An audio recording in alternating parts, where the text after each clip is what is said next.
What to do with abandoned personal belongings after rental property abandonment. Imagine coming back to a rental property and finding it filled with a tenant's belongings left behind. What steps should you take to handle this situation properly?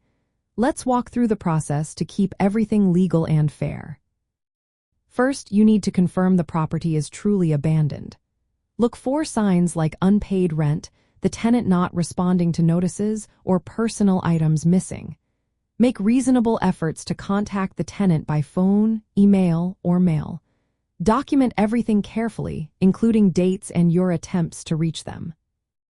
Once you believe the property is abandoned, you must send a written notice to the tenant.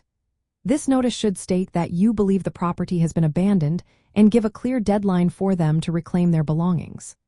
The timing, delivery method, and content of this notice must follow your local laws. Usually, you have to wait a certain number of days, often between 5 and 15, before taking further action. After the notice period ends without a response, you are allowed to take possession of the property. You can change the locks if local laws permit. At this point, you must handle the tenant's belongings according to your jurisdiction's rules. Typically, you are required to store the items securely for a specific period, which can range from a few days to up to 30 days. During this time, you should notify the tenant again about where their belongings are stored and how they can retrieve them. You should avoid disposing of or selling the items prematurely. Doing so without following legal procedures can lead to liability issues. If the tenant does not reclaim their belongings within the legally mandated period, you may be permitted to sell, donate, or dispose of the items. Usually, you need to give a final notice before doing so.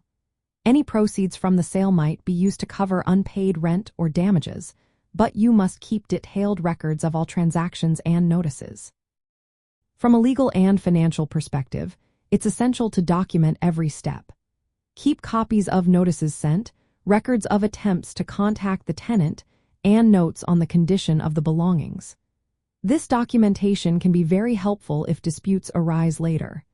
Including specific clauses about handling abandoned property in your lease agreement can also make this process smoother.